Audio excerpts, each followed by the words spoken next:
soki B50 yo soki 50 yo 50 wali boma yo 50 baloto 50 baloto yo B50 ngano bagarre lobi s'est préparé le terrain GD invité d'honneur Falina peut-être kabakisi na Shalina a invité Falina a invité Falina a invité peut-être kabakisi na Shalina Falina aux invités na bagarre na bête B50 lobi aux comme invité d'honneur Nyamakor invité au Falina invité na invité na no bête na bête 50 baloto na lobi na donc na habité fana bête sina mbaso wana zalaka na ba pat ba nini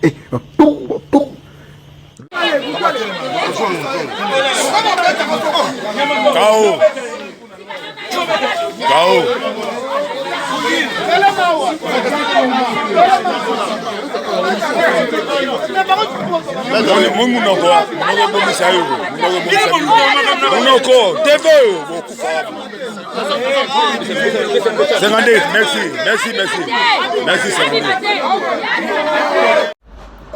Pour se conduire dans l'aéroport.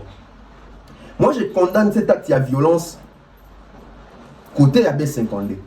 En tout cas, je l'ai dit comme ça. N'en déplaise aux autres, mais en tout cas, je l'ai dit comme ça. Je condamne cet acte de AB52. Pourquoi déjà? Parce que ton abeti y est dans l'aéroport, bon. À supposer que abeti on a beau te bi mouton attendre attendre le temps soit dans la maladie à 4 temps maladie à PM etc. Abeti bon à Kaouki dans l'aéroport à converser puis à Koufi. Vous voyez un peu l'ampleur haute. Tant sur aéroport de mettre ma solo haute. Mama mutu mama TV. Comment ni bilo moko? Anya boma ya akufa.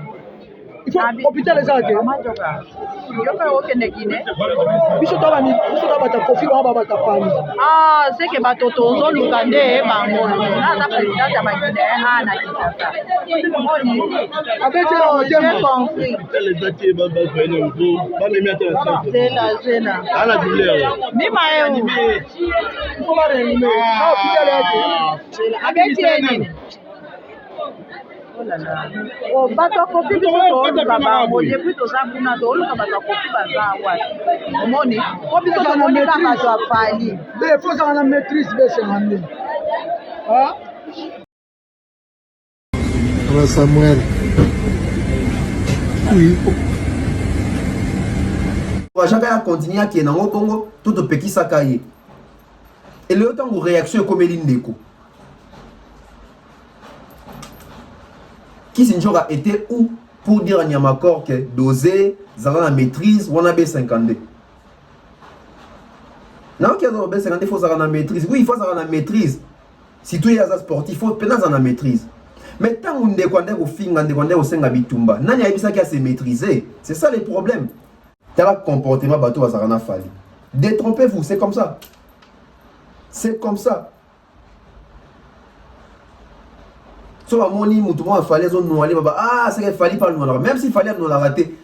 Star, comment les a rattachés pour mon matam. C'est une réalité, c'est comme ça, on ne peut pas faire la réalité. Donc, les personnes qui sont tout autour des Fali doivent contrôler même les gestes, les agissements, les tempéraments, quels que soient les problèmes. On a un statut, on a un ambassadeur. Kofi, c'est un ambassadeur. Kofi, c'est un porte-parole, il y a un beau cannabis au côté culture. Il représente les pays dans Wabimara. Baby, que c'est un ambassadeur culturel. Il voyage avec un passeport rouge. Un passeport d'un ambassadeur. Alors, Kofi, Olomide, avec tous les respects, parce que je parle avec les vieux, avec tous les respects, il faut voir, il faut revoir l'entourage. Kofi Olomide ne doit pas avoir des personnes qui communiquent pour lui. Ces personnes-là ne doivent pas se ressembler avec. Mais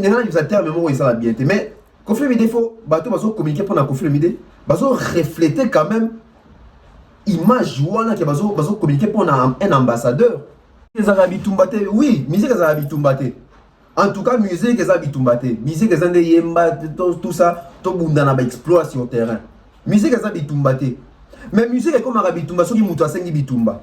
Désolé, la vidéo de Nyamakor, elle est là. Et heureusement que la vidéo, elle est là. Heureusement qu'aujourd'hui, il existe Internet, YouTube, tout ça. Donc, la personne a défié. La personne a défié les maîtres. La personne a défié B52. Et vous vous attendiez à quoi? Jordan Koussa. Moi, biloko babanyamako basala oyo eza eloko te.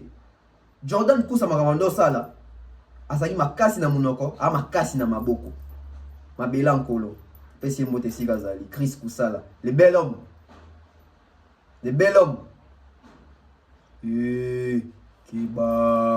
kibande kiba lisusu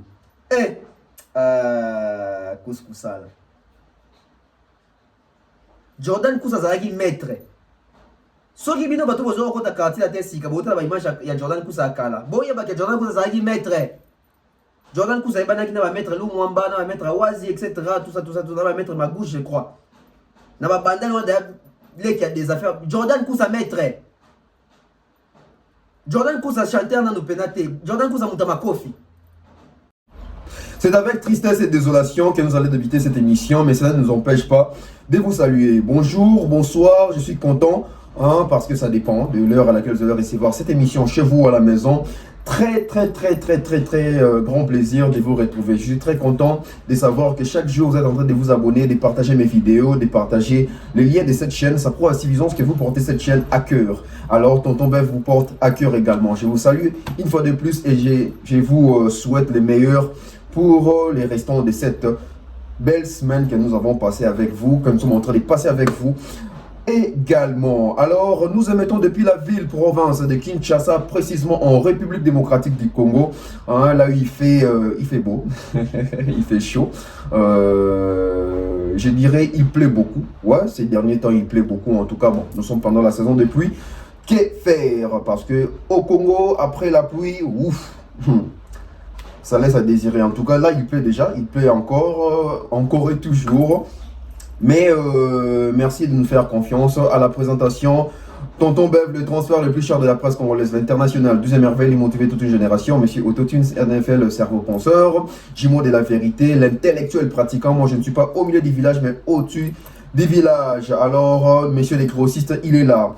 Je vais partager ces sujets avec vous parce que j'ai eu à écrire cette émission pour vous. J'ai eu vraiment à prendre du temps pour étudier ces dossiers de près et on va en parler. On va en parler parce que premièrement c'est une honte, deuxièmement c'est la désolation en fait, déshonneur total.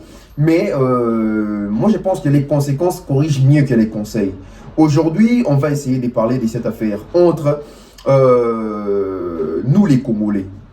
J'ai dit nous les Congolais parce que il y a l'interaction entre les internautes et nous, les blogueurs, nous les youtubeurs, nous les journalistes, nous les chroniqueurs, etc. Aujourd'hui au Congo, tout celui-là, ou tout le monde qui se permet de prendre son micro, sa caméra, les gens pensent qu'on peut aller au-delà de la liberté d'expression. Qu'est-ce que je vais dire par au-delà de la liberté d'expression? Au-delà de la liberté d'expression, les gens pensent qu'on peut insulter facilement, on peut calomnier facilement, on peut dire des faussetés sur les gens, on peut raconter tout ce qu'on peut raconter sur les gens sans pour autant être inquiété. Pourquoi? Parce que les pays s'appellent République démocratique du Congo. La démocratie veut dire liberté d'expression. Il faut parler, il faut dénoncer parce qu'il y a l'état des droits, il y a la liberté d'expression. Tout le monde peut parler au Congo. Malheureusement, c'est une pratique au Congo, là, on se servir d'un mot au fait. Sorry. Et ça, pratiquement, au Congo, on se servir d'un côté. Qu'est-ce qui s'est passé aujourd'hui à l'aéroport d'Ndjili? À l'aéroport d'Ndjili aujourd'hui, les artistes musiciens qui accompagnent Fally Ipupa devaient prendre leur avion pour se rendre au Guinée, là où ils doivent se produire pour la continuité de leur tournée africaine. À l'aéroport d'Ndjili, il n'y avait pas seulement les artistes de Fally Ipupa, mais il y a eu quand même quelques personnes qui parlent pour Koffi Olomide. J'ai vu Kissingera, j'ai vu Nyamakor, j'ai vu d'autres personnes. Et j'ai vu, il y avait aussi la présence d'un chroniqueur de la chaîne YouTube de Tracy, je crois, Melenga, Congo, Elengia Congo. Alors, B50D, qui est le garde des corps de Fally Ipupa, Otobenga communément na Kinshasa, maître, oza maître ya Fally Ipupa, abeti bongo Nyamakor oazali molobeli moko ya balobeli o alobaka na kombo ya Koffi Olomide. ni ne sali ke babeta ndeko ni ne sali ke ndeko abeta mo yango ne to mona na kati émission lelo. Je vous ai mis la première partie pour moi qu'est-ce qui s'est passé poto comme ici ka to zawana, mais ce qu'on a deuxième partie à tobeta pena li solo na moto limbolango très très très bien. Merci comme ça à tous mes sponsors, mettez-moi des likes, ajoutez-moi des likes, c'est très important. C'est live et go aider batu ebele surtout bisope ba journaliste biso ba ndeko congolais na kati ya communauté ba leader etc. Ça va aider toutes les personnes. Merci à mes sponsors, César Amani César. Merci comme ça à M. Franck Kassongo. Merci comme ça à Mr. Mukanda Muktek. Merci à M. Franck Kassongo, une fois de plus. Bien que les deux n'ont joué à la téléphone. Merci comme ça à M. Jonathan Mandila. Merci à M. Eric et Mme Laetitia Dionzenza. Merci comme ça à mon grand frère Mandalelo. Merci à Gatia Rel Mobutu. Merci au boss Mathurin Tchananga. Les boss Mathurin Tchananga de la part de Tonton Bev. Tout le monde est solo. Bochananga pena like. Tobanda Nebandi. Qui est B52? Qui est B52? B52, c'est un sportif. B52, c'est un garde de corps qui est trop souvent rapproché aux artistes musiciens. Il a travaillé avec Koffi Olomide et aujourd'hui il travaille avec Fally Ipupa. Donc B52 Azali maître. B52 a travaillé avec Koffi Olomide. B52 Azala maître et Koffi Olomide.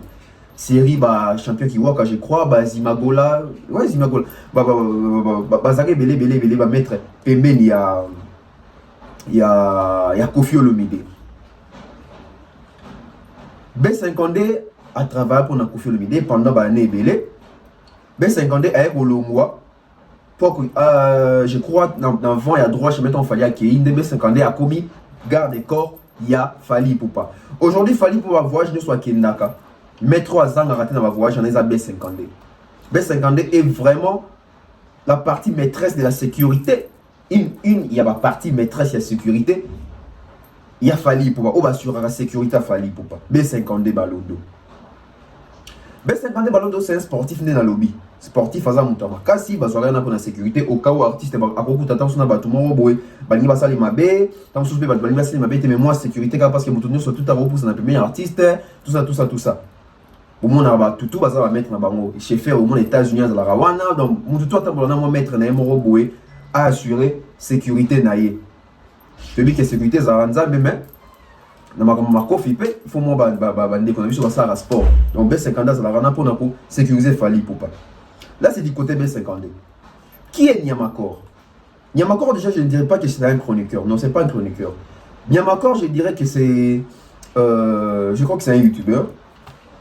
Nyamakor te bisonyo so baza bato baza na bekiri moko bato belé na bango ba Karine Mokonzi etc. Donc exactement ba image mo ba pesa rabiso image ya bato ba lekaka bango ba clasher na bango bato même avec des insultes pena ya mabe wana penza on sait ba vidéo za na YouTube inutile ya banda koloba ko samba ba vidéo peneza belé ya makambo wana que moi groupe moi bato mo bima pe na YouTube ba finga ga bataka ba mama bato parents bato vie privée à bato etc. Nyamakor au Bozomona, si je crois à Kota déjà prison, fallait ça quand ça parce que mon point ma ketchup, je crois je vais me renseigner encore mais je crois dans le but à confirmer dans mais je crois il faut dans Lucas là s'est renseigner sur ça. Donc et ça moi bah image moi appeler ça biso azaki mingi na maison mère tu dis qui travaille ma casse Kota où il sonne etc. Et voilà et puis après tout le monde a retournement situation comme on travaille pas Koffi Olomide actuellement à Zosala dans quartier latin. Actuellement, Nyamakor, tout le monde est mis à ce moment sorti médiatique de Mingi, Azozalana, Blana, etc. Sa propre suffisance qui est Azozalana Katia, quartier latin à Koffi Olomide. Mais, je condamne la violence. Je condamne la violence, surtout à l'aéroport. Surtout à l'aéroport. On pouvait régler cette affaire dans un endroit Moussoussou. On pouvait régler cette affaire dans un lieu Moussoussou parce que Moukileza Mouké Torukou Tanagak. Il faut respecter l'aéroport. L'aéroport, c'est si les dignitaires et les carabins étrangers, les Alarawana. Il faut qu'on se conduise dans l'aéroport. Moi, je condamne cet acte de violence côté AB52.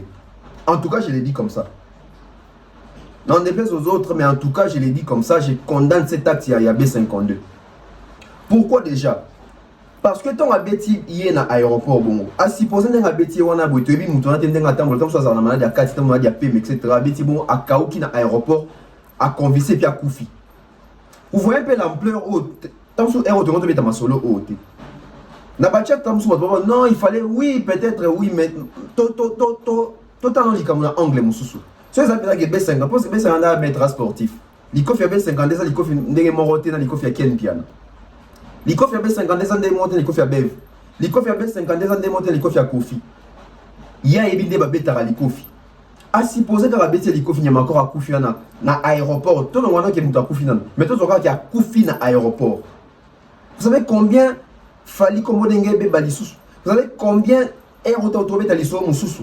Au moment où Fali doit sortir un album, au moment où Kofi Olomide a sorti son album, moi na kara na kaya bani amakor. Je condamne cet acte. Oui, mais c'est quand on a un candidat du monde, mais la situation, il faut qu'on se maîtrise, qu'on se retenir. Je ne partage pas en tout cas avion à ma coffre dans l'aéroport, etc. Je ne suis pas pour ça. Mais je suis en train d'analyser. Alors, dans mon analyse, j'ai dit que je ne suis pas pour ça. Surtout la violence, tout ça contre la violence. Tout ce qui est collé, tout ça, on a balé, tout ça, on a famille, tout ça, personnalité publique, sur la TV, on a aussi mal en banzo, tout ça. En fait, c'est un peu archaïque quoi. Et là, moi, je pratique mon yakala. Surtout à l'aéroport. À supposer Fatia doit voyager. À Yoki et Kowana. À supposer mi baba étranger, etc. Les Kamouya artistes. Parce que beaucoup de battre 50, beaucoup de Kofina, battu à Fali. Alors que surtout les bandes à Congo, Lelo, so Tuni Batu, Congo. Bon, plus en référence, il y a Congo, il y a Fali, Congo, il y a Kofi. Alors, deux combos, tant que toi, il y a un scandale qui na aéroport pour deux combos. Vous voyez à combien vous avez quitté cette image na poids ya ba combo yango. Disons-nous des vérités, bandeko. Mettez-moi des likes, c'est très important dans le bas. C'est très important dans le bas. Surtout à l'aéroport. Nazu pas mon sous. Ici maintenant je vais parler de l'image de Fali Ipupa, l'image de Kofi Olomide. L'image de Fali et l'image de Kofi. On commence avec Fali Ipupa. L'image de Fali Ipupa aujourd'hui c'est une image, il y a espoir, il y a respect, il y a considération, il y a fort avis, il y a notoriété, il y a réussite. Fali c'est un exemple pour la jeunesse. Fali c'est un exemple pour l'Afrique. Fali c'est un exemple pour l'Afrique. Na Côte d'Ivoire, Fali c'est un exemple de réussite il y a jeunesse. Na Gabon, na Mali, même na Nigeria, na whisky douane va tirer référence na Fali. Fali a un nom en Afrique. Fali a un nom qui doit être protégé. Fali appelle ça une image, il y a violence. Fali appelle ça une image, il y a impolitesse depuis le mois quartier latin. Il faut faire une image, un respect, etc. Alors il faut veiller sur l'image de cet artiste. Même les personnes qui entourent l'artiste ou qui sont tout autour de l'artiste, il faut veiller sur le comportement parce que bisika bakoma okende bamona bango soute kaneti fiston coloqué bamona bango soute kaneti Soule Kauka bamona bango soute kaneti Prince Tukuzu etc. Te bakoma mona que yazala na Fali. Donc, tant que vous tamboula, quelque part, vous avez mana comme ya Fali. Et les gens, à chaque fois que les bateaux sont entourés Fali, bon, ça a forfait. Qu'est-ce que les gens vont dire? T'as l'entourage à Fali. T'as le comportement bateau à Fali. Détrompez-vous, c'est comme ça. C'est comme ça.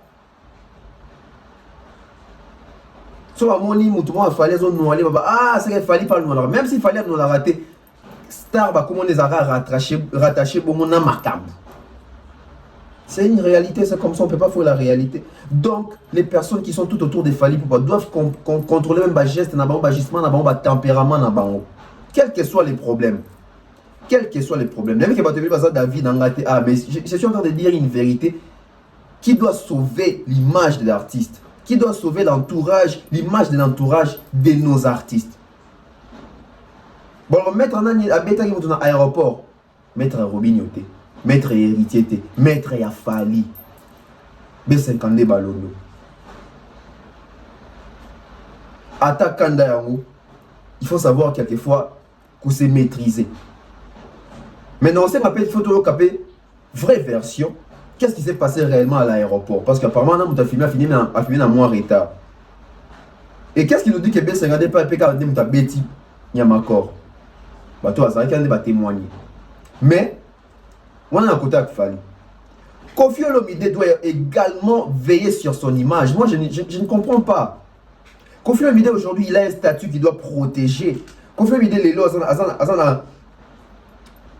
un statut qui est ambassadeur. Koffi, c'est un ambassadeur. Koffi a un porte-parole, il y a un beau cannabis au côté culture. Il représente les pays dans Abimara. C'est un ambassadeur culturel. Il voyage avec un passeport rouge. Un passeport d'un ambassadeur.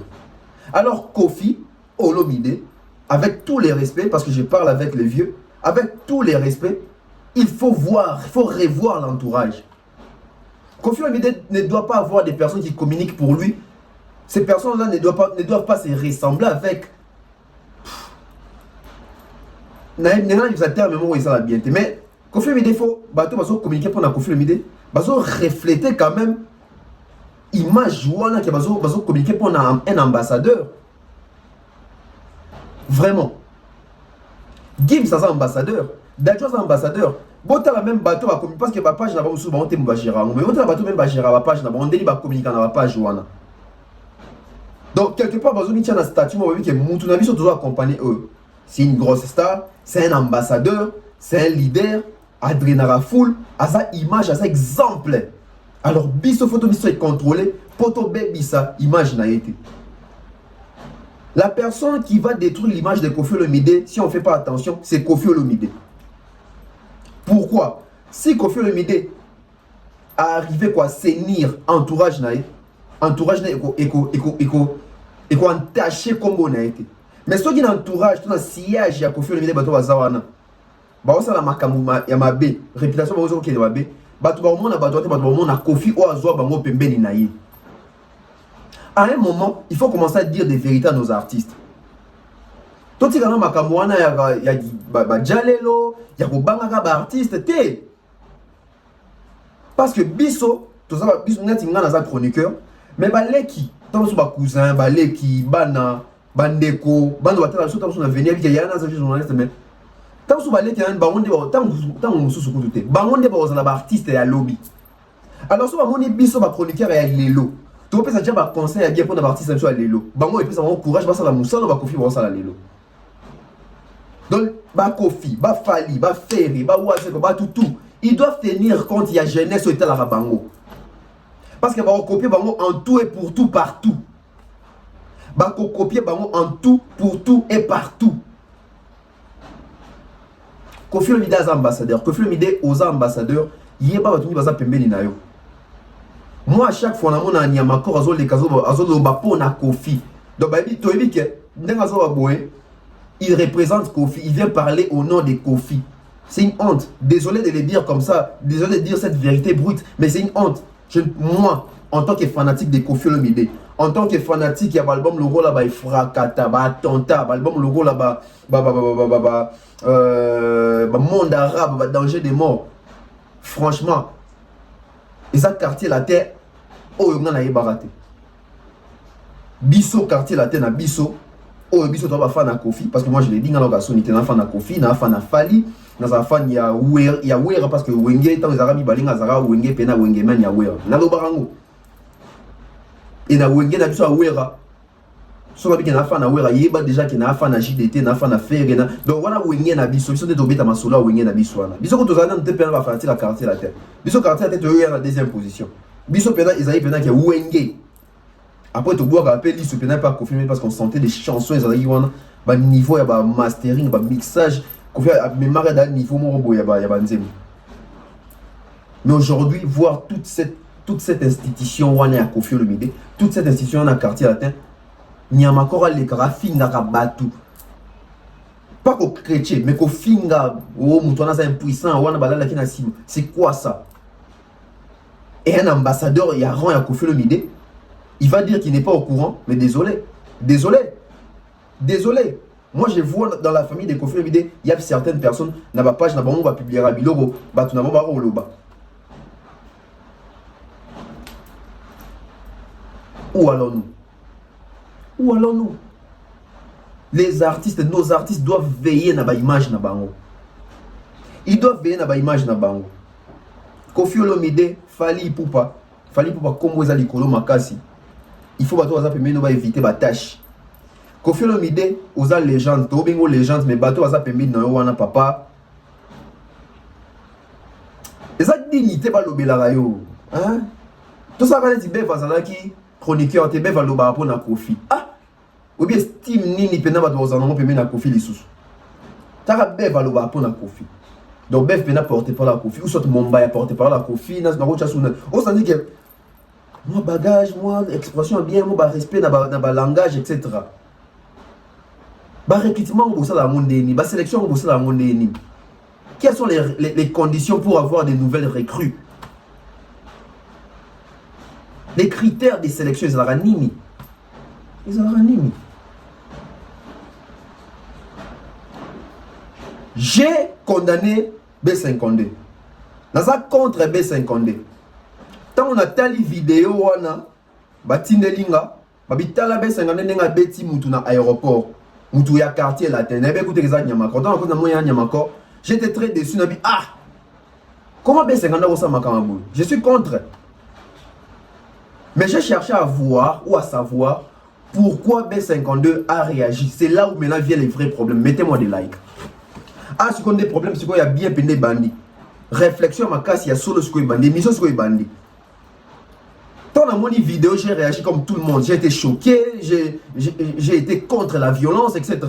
Quand j'ai vu la vidéo, et puis comment B52 ça manque vraiment. Et puis jour à voyage, qui n'a pas tourné dans la Guinée, etc.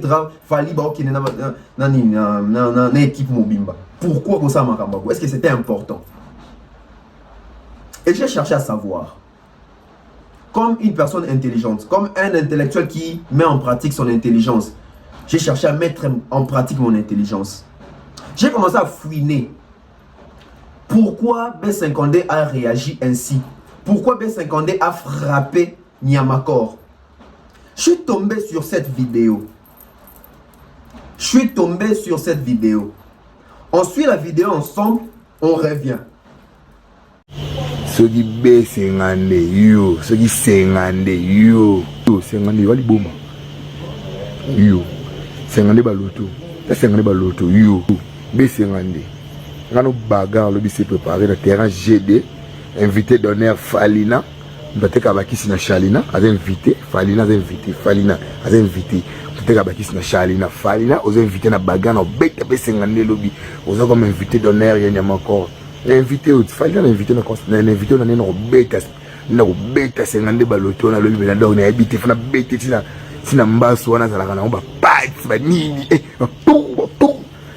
lobi ayo bangai na terrain GD pina na senga bagarre na mettre na seki besengande donc ba vene be na ko beta mettre journaliste so beta mettre yo mettre bando comme mettre au beta dans combien de personnes faut tout na pe Niamakor bando comme journaliste émission New Salé Salagaz, dans cette émission Tembe Salagaz, l'homme qui a tué les kings, les faux kings, c'est moi le faux king Niamakor. C'est un année, baloto, osa fou, osa normal. Au Samuel, donc, pour comprendre qui est Niamakor, qui est le king. Maître, Benani, comment il a Benani, Benani, ah, qui m'a. B52 baloto. Yo, baloto. Ce qui maître, ce qui peut nani. Ce qui peut nani. Yo, baloto, wali boma. Maître Mbasu. Le bien no bagarre na terrain GD na lemba, le bien no bagarre, l'invité Falina. Falina za comme habite.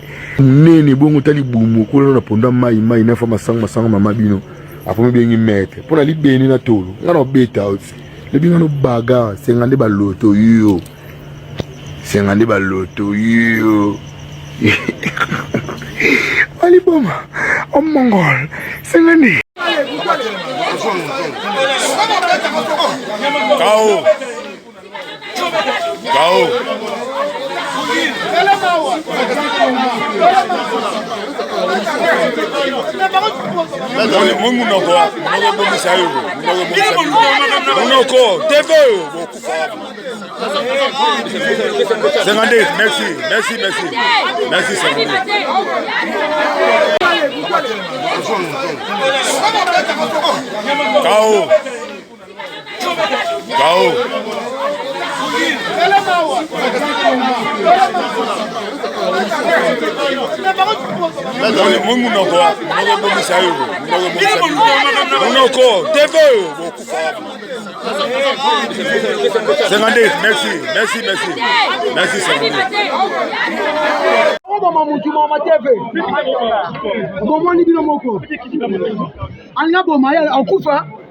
Il faut hôpital les arrêter.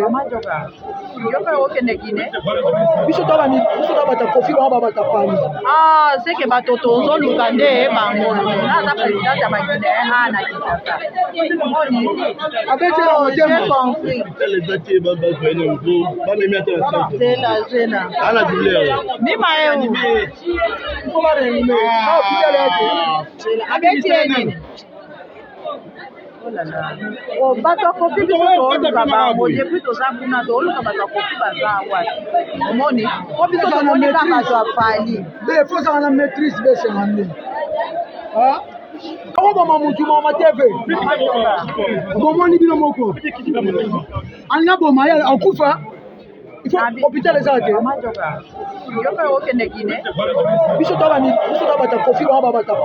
ah c'est que batoto zo lukande bango na za président ya bakine ana kitasa j'ai compris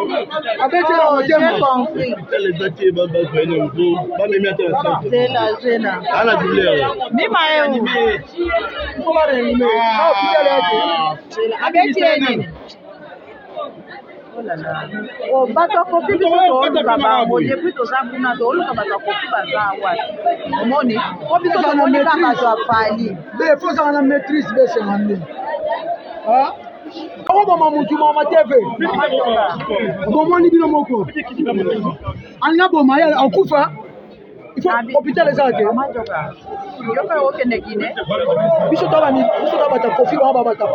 ah c'est que batoto zo lukande bango na za président ya bakine ana kitasa j'ai compris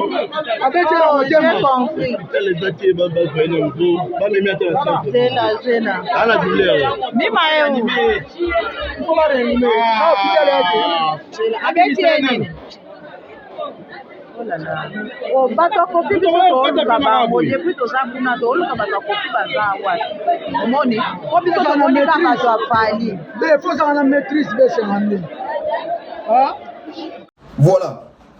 Quand j'ai vu cette vidéo, dans le mot déception dans mon vidéo à Liboso, je me suis dit, apparemment c'est les messieurs Yemorone Moutami Lukeli Makambo.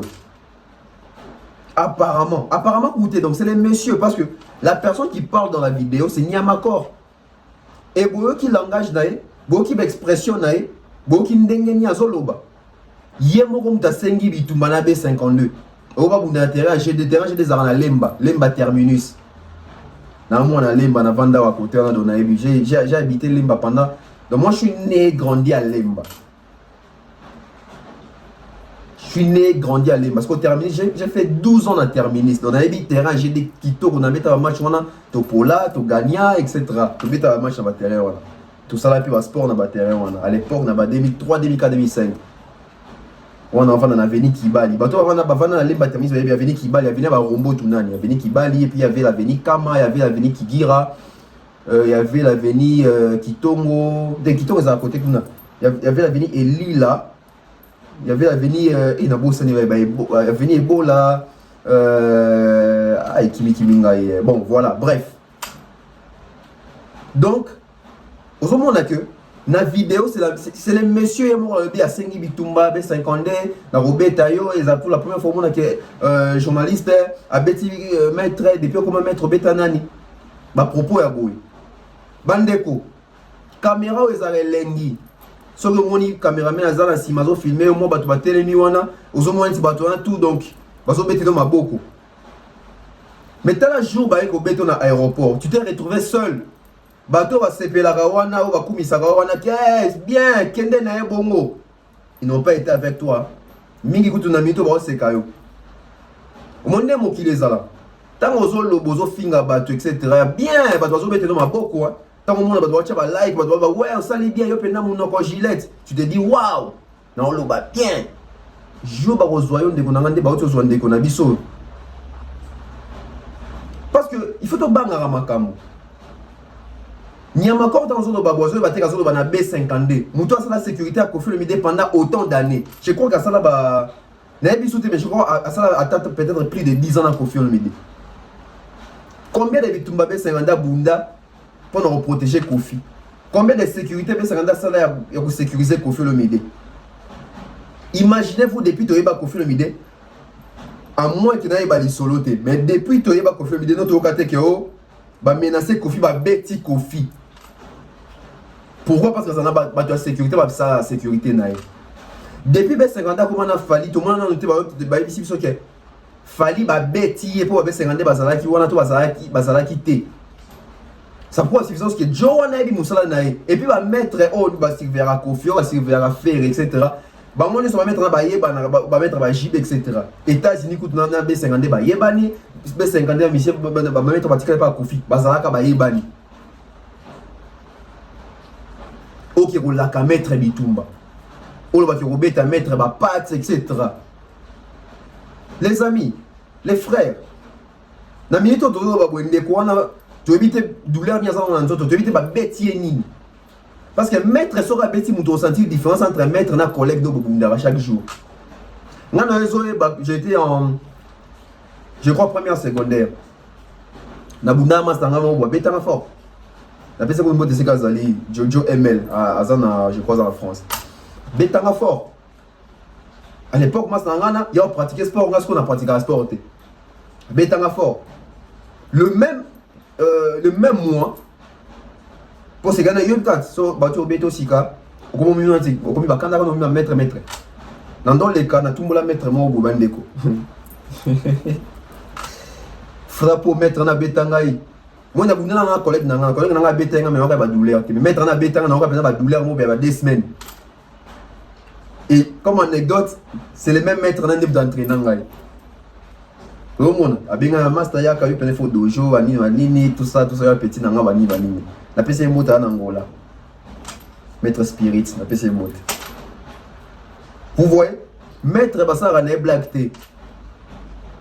Maître Bassara n'est black. Été ya bino bandeko bozara biloba loba na internet. Soko besoin na makasi nzoto te, utiliser mon neurono na mayele. Koyate na makama bitumba. Koyate na makama bitumba. Vous avez compris pourquoi B50 a réagi. Donc, je ne suis pas pour la violence, mais ici je ne donne pas aussi raison à B50, mais j'approuve quand même un peu son geste. Pourquoi? Parce que ni t'étais cette vidéo, B50 n'allait pas peut-être frapper la personne. B50 a frappé la personne parce que la personne a voulu mettre en épreuve les talents de B52. Et B50 a juste voulu prouver à la personne que, attention, tu ne peux pas mettre mes talents en épreuve comme ça. Je dois te prouver à suffisance qui je suis. Et vous avez vu le résultat. La personne, vertige, il était KO debout. Regardez la vidéo, c'est choquant. La vidéo est insoutenable. Ces images-là sont insoutenables. Regard ailleurs, regard à vide. Donc les regards dans les vides, il est KO debout. Qu'est-ce que B50 a eu à mettre à la personne comme coup? À Nini.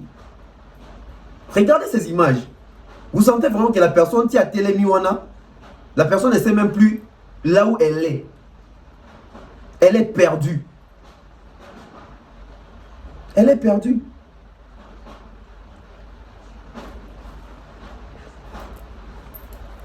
Elle est vraiment perdue. Dans la musique, on a un commentaire. Oh non, musique ça va profiter, musique ça va bitumbate. Oui, musique ça va bitumbate. En tout cas, musique ça va bitumbate. Musique ça yemba tout ça, tout bunda na ba explorer sur le terrain. Musique ça va bitumbate. Mais musique comme un bitumba, so ki muto asengi bitumba. Désolé. La vidéo de Nyamakor, elle est là. Et heureusement que la vidéo, elle est là. Heureusement qu'aujourd'hui, il existe Internet, YouTube, tout ça. Donc, la personne a défié. La personne a défié les maîtres. La personne a défié B52. Et vous vous attendiez à quoi? Franchement parlant, tendance de l'anime, est-ce que la personne pensait vraiment qu'il va au Koutan? Ou la personne pensait que oui, ils ont YouTube congolais, qui est Narabon, ouais, qui est Narabon, et qui est Narabon, talalelo. Talalelo, quelle humiliation. La personne qui parle tant.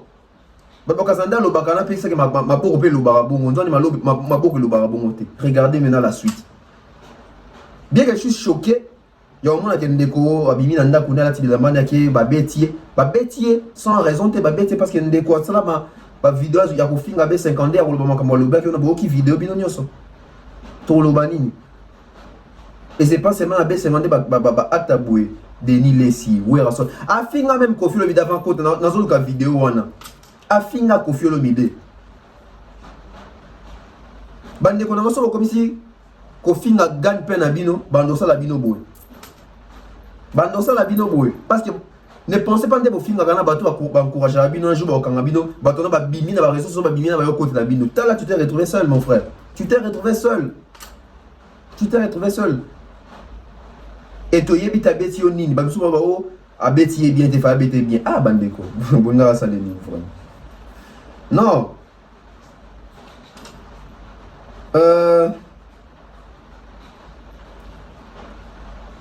La vidéo de Nyamakor, qui est derrière ça? Etc.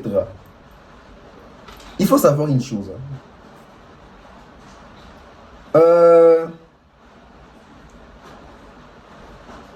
Nyamakor a dit vidéo, va mettre au hasard dans le quartier la tête. Parce que va mettre au hasard dans le quartier la tête, va mettre 50 000 bande koto bazo ba caméra bazo finga batu boye il pense à quoi net ngata na beli libomo mo ndenge ni na wole ka vita ki défier maître mo jour to kuto na photo bunda maître oui na sala sport mais ngana bima maître té maître faut faire attention baza belé oh ba musu moment na crédibilité à kanda comment est à kanda yep il faut faire attention mes frères. S'il faut soutenir un artiste, soutenir cet artiste n'a pas prouesse naïe, pour défendre Yendenge Longobani. Quand vous comptez ça insulte et même en habito et surtout qu'on sait qu'on tumba. Non, non. Téléphone oyo, caméra oyo, internet oyo, et quoi ça rabat tout, je vous dis. Miss oyo va miss obat, miss obat quoi ça va, miss obat quoi ça va. Aujourd'hui, tu as la conséquence. Au moment où Koffi Olomide a eu un album naïe. Au moment où le clip est venu hier, il y a étouffé promotion, il y a étouffé les solos, toute actualité, il y a clip, il y a biberon, à cause, il y a une vidéo, il y a yo salaka, au lieu de dans l'aéroport, il y a eu combien de il y a eu combien de vraiment. Tout ça, on va boyer. Tu évites Yazoka ni Nanzoto. Tu évites Yazoka Nanzoto. Et on m'apprend ici que Kissinger a pas à qui de la partie. Et Kissinger qui, je ne sais pas qui dit il faut avoir la maîtrise. Ah! Tant que tu as une vidéo, tu as la maîtrise. Tant que réaction est la maîtrise. Parce que moi, dans le toujours, avant de condamner la réaction, condamnons d'abord l'action. Quelle action a été posée pour avoir une réaction? Parce que si on commence à condamner la réaction, tout ça m'a fait, tu condamnes nous action. Action ni Nyamakor a posé qui? Est-ce que tu peux qui ça rendre? Conseil ni tu peux ça rendre? Tu encourages à continuer à qui dans le Congo, tu peux qui ça cailler. Et le temps où réaction est comme l'indéco. Kissinger a été où? Pour dire à Nyamakor que doser, zala la maîtrise, on a B50. Non, qu'il y a B50, il faut avoir la maîtrise. Oui, il faut avoir la maîtrise. Si tu es un sportif, il faut avoir la maîtrise. Mais tant qu'on est au fin, on est au sein de Bitumba, il y a ça qui a se maîtriser. C'est ça le problème. Nous, les Congolais, toujours comme condamné, réaction, mais toujours pour ça, réaction, on a posé, tout ce qui est bon. Totika Kiango Bongo. Pourquoi B52 n'a pas touché Kisinjora? Je vais vous dire une chose. B52 pouvait être en soi B Kisinjora. Mais pour la CB Kisinjora, B52, Kisinjora, Kofi, Quartier Latin, Fali, c'est la famille. Niamakor n'est pas latiniste. Niamakor Azamuto latinoté. Il n'est pas de l'air sang.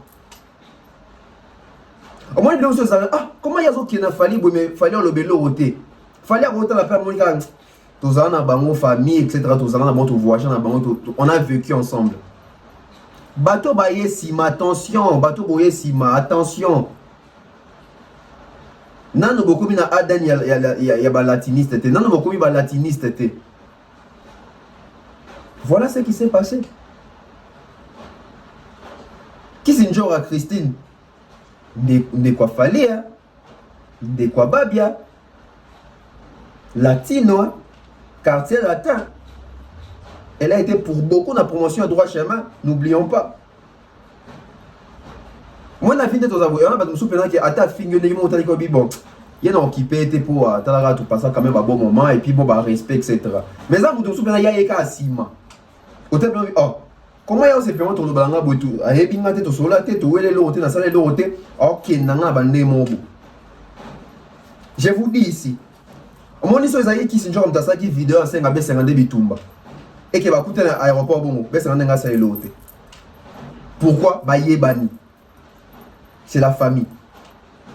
Mais il y a un corps qui n'a jamais été dans le quartier latin quand B52 était. À l'occasion de rien, et bioté, boye, banté, boye, les loroté, beaucoup tani, boye, etc. Vous vous attendez à quoi? On a bien ça très profond. Famille érotique à la famille. Bah, tu es bien, bazo, bah, pour le quartier, la télé, les lots, bah, aux a sous-souté. Dans 5 ans, bah, on a bango, bah, finga Kofi. Parce que, bah, finga Kofi, après, bah, zalana Kofi. Je ne sais pas qu'est-ce qui se passe. Quand il y a côté à quartier, la télé. Apparemment, ça, sont tout le monde bien, alors, finga bien. Je ne sais pas si c'est comme ça. À un moment, il faut te mettre dans la question. Les gens ont posé la question par rapport à l'attitude de Kofi Olomide. Quelle attitude voulez-vous de Kofi Olomide? Avez-vous déjà vu une vidéo de Kofi Olomide et Niamakor Kofi Olomide qui est bandal le porte-parole dans Ngaye? Exacté. Exacté. Ah bah on a côté écouté, on a côté profité. Je connais comment ça fonctionne. On n'a jamais vu une vidéo où Kofi Olomide est en train de dire à partir d'aujourd'hui, c'est lui qui est compté parmi les porte-parole du quartier latin. Non. La personne est considérée comme Mutumoro Lingaga Kofi, Alobela Kofi. À cause on est salaire dans le quartier latin. Mais est-ce que Kofi est dans mon ambition, dans mon ordre, c'est ça qui est un Kofi qui porte pas dans l'ambition? Alors bon, jamais. Vous voyez là où Kofi est intelligent et malin. Et les personnes ne vont pas comprendre ma cambote. Bon tout naïe. Azan a rôle dans le quartier latin. L'attitude de Kofi Olomide. Kofi Olomide Azan l'attitude il y a tourné. Kofi Olomide Azan l'attitude il y a clip et Marie Lobby. Kofi Olomide Azan l'attitude il y a album légende. Bon, on a Kofi Olomide bon makambote. Bon, on attend sur Bablana, mais Kofi, bon, on a le makambote. Pourquoi? Parce que Niamakor ne représente rien à quartier latin. Je vous dis ça. Il est là seulement. Bah, tcheye, Namando Kipo, bateau va attaquer Kofi, Yopé s'en charger dans le ballon. Mais dans le quartier latin. Je vous dis vrai. Donc ne cherchez pas à savoir où l'attitude de Kofi Olomide. L'attitude de Kofi Olomide, Kofi Olomide dans la poto sans makamnaï. Kofi Olomide dans la poto sans makamnaï. Maintenant, je vais poser cette question à Niamakor. Niamakor, est-ce qu'Oza Penza porte-parole à Kofi Olomide? Ce qui a solo Oza porte-parole à Kofi Olomide, que Kofi Olomide m'a confirmé que Oza porte-parole, c'est une honte. C'est vraiment honteux. Mais si, et seulement si que Oza porte-parole à Kofi, que Kofi Olomide a confirmé que Oza porte-parole, rien à voir. Hein. Rien à voir. Ou alors qu'il y a des pertes. Des bêta qui ont entendu sur Kouyano Kofi. famille etikali, internet etikali, bateau bakumisa wana batikali. Donc mon action n'était pas remarqué, moi qui étais même pas commentaire à bateau. Même bateau ça va pro Kofi Olomide va soutenir Nani Nyamakor parce que vidéo Nyamakor est trahi et mon d'asenga rabitumba. Besoin mon estika c'est comme dangereux. Donc même les personnes qui sont censées pas protéger yo bah roya na tutu ya protéger mais toi va coûter la vidéo là tinga je vous ai dit quand on a mon vidéo j'étais choqué, je me suis dit pour ni baisse ngana sali boy Nyamakor a sali ni. Tant on a mon vidéo je me suis dit ah yemo comme tu as mis senga rabitumba nae. Chacun portera et le bas dans la galette 6-5. Nous tombe combien ma charge naïe. Yango est combien? Yango est combien? On est désolé. On est désolé. Été Yabino va chroniqueur. Été Yabino va porter parole. Été Yabino va artiste parce que artiste est payé pas que autant on va garder corps tout au long y a vie na yoté. Keba. Tant que les gars TV tu vas ni te roloba. La télé est à place de insulte. On a pendant longtemps détruit notre communauté. Nan nationalité na biso, batwa biso qui est au série graba compte na biso na internet au finga na kana makomba salité etc. Na bana na biso ba bote ba bazo ko même pas hôtel na biso na YouTube pour ba bi ndenge ni totambola na YouTube bango. YouTube ezanga loi. C'est ça Christian Bosembaro, je vais biso pena solution te pena ma YouTube, je vais écrire à mon grand frère là. Faut na komela vraiment. Faut na komela. Attention, attention. Lelo bako tindo ya ofinga mutu mais bato bazo tindo ana tan bako beta yo bato na bazo lia champagne bazo mela ba mbala na bango kuna yondo zo kapasi yondo ko yo kapasi bo contrôler ba propos na bino bo contrôler makambo lobaka bino bato finga ka bato oh wana kuna za PD oh wana kuna double sexe oh kuna bazo ke na sima oh kuna boye oh bana na etc. Attention, attention. Attention, attention. Attention, attention. Ils ont la chroniqueur, ils ont la porte-parole, artiste, ils ont tout congolais, ils ont même pas ça mouvement humanité. Keba ou lukarama kamuna bateau ebi grandeur en bamakasi na bangote. Surtout makamako senga bato babitumba oyo bo keba. Bo mondenge sukelinde. Bo moni ndenge sukelinde. Ils ont bien au tchaka munoko bakuta no pe bo basanti peke oui, maboko pesa munoko. Ils ont rasiko mabeke au tchaka munoko mais maboko ezanga munoko. C'est difficile, hein? C'est très difficile. Bino bato bo Yolanda biso. Conseil nini Borope sa B52. Parce que quand même, à autant bo la premier artiste dans un combo munene en Afrique. Bino bato bo Yolanda biso. Acte sa B52. Bo sepeli nango asali mabe to asali malamu. Bino bato bo Yolanda biso. Conseil nini Borope sa Nyamakor. Bino bato Yolanda biso. Nyamakor azaki na raison, toi azaki na tort makambo asala ki na vidéo na liboso. Bino bato Yolanda biso. Selon vous, attitude à Kofi faut ndeni face à makambo. Selon vous, attitude à Fali faut ndeni na makambo. Moi je pense à mon humble avis, Kofi na Fali to le bonne attitude parce que na makambo. Pourquoi? Parce que na vidéo wana Nyamakor asengi bitumbe pa ya B52.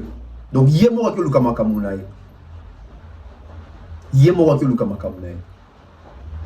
Parce que quand on le bar, tu vois que Kofi Mutatinda qui est. Oui, celui dont tu viens de Kofi Mutatinda qui est. Kofi Mutatinda qui est pourquoi? N'habite ni l'intention ni. Ou soit, yet le quoi ngami lingi c'est pas Kofi ngala Kofi ke ya banga kamutute. Tala ndenge sukele bandeko. Ata batindi yo. Ye bande ni pe roba la malobo batindi li wana. Ata batindi yo te. Ye ba pende ni oloba. Ata so za posa ba lingo makasi. Faut za mo ba manière ngoti. Faut à moi manière en haut. Jordan Kousa. Moi la bidon baba Nyamakor ba sala o. Eza le roté. Jordan Kousa makamando sala. Asali makasi na munoko, a makasi na maboko. Mabela nkolo. Pesi mote sigazali. Chris Kousala. Le bel homme. Le bel homme. Kiba Kiba lisusu. Kousala. Jordan Kousa zalaki maître. soki bino bato bozo kota quartier la tesika bota ba image ya Jordan Kusa akala boye ba ke Jordan Kusa zaki maître Jordan Kusa ibana kina ba maître lu mwamba na ba maître wazi etc tout ça na ba maître magouche je crois na ba banda na les qui a des affaires Jordan Kusa maître Jordan Kusa chanteur na no penate Jordan Kusa mutama kofi mamna lo baba to quartier te ba yebi fali a yebi Jordan Kusa et Gibson tout le yebi Soleil a yebi, Montana a yebi, Kofi a yebi. Ba mettre à Kofi ba yebi. Ba mettre à BCBG ba yebi. Vive la musique ba yebi Jordan Kusa. Sko yo za mettre te. Yo bundate, tout le monde est sko bundate. Nous autres qui à mettre bitumba. B50 a yebi Jordan Kusa.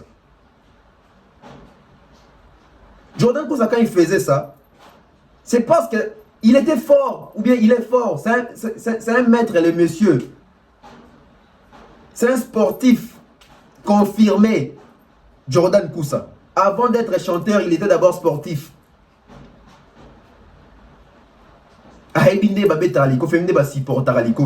Jordan Kusa. Donc quand il faisait ces délires-là, il avait confiance en lui, il savait qui il est. Bon, mais maman n'a le Jordan Dosa la mo poye baki wazali.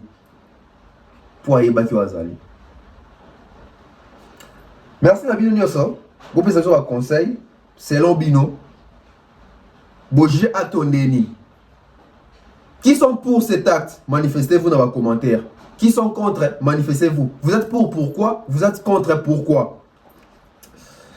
C'était Tonton Bev, les transferts les plus chers de la presse congolaise, les grossistes, l'intellectuel pratiquant. Merci comme ça, Oncle Chico Moncheni, Oncle Blaise Selema, l'honorable Prince Tukuzu, fiston coloqué futur élu, hein, sans oublier comme ça, Mandalil, mon grand frère, Maman Flo, Maman Marceline, Maman Diane Malika, Maman Blondine Efenge, Maman Eugénie, hein, Stéphanie Mac, Nouch Mawete, Ida Lomboto, Ida Clarisse, Ivan, Label, Benji Bernard, Benzema Madimba, Queen Piquet, Alfred Ndelo, Antonio Dacosta, Eliezer Ndundu, vous avez bien belé Golandarabev officiel, son nom Boka Awa. Merci Nabino Nyoso, les bruits dans les silences, Rachel, Molifa, les boss, Mathurin, Tchananga de la part de Tonton Bev, les transferts les plus chers de la presse congolaise. On se retrouve très prochainement. Bye bye.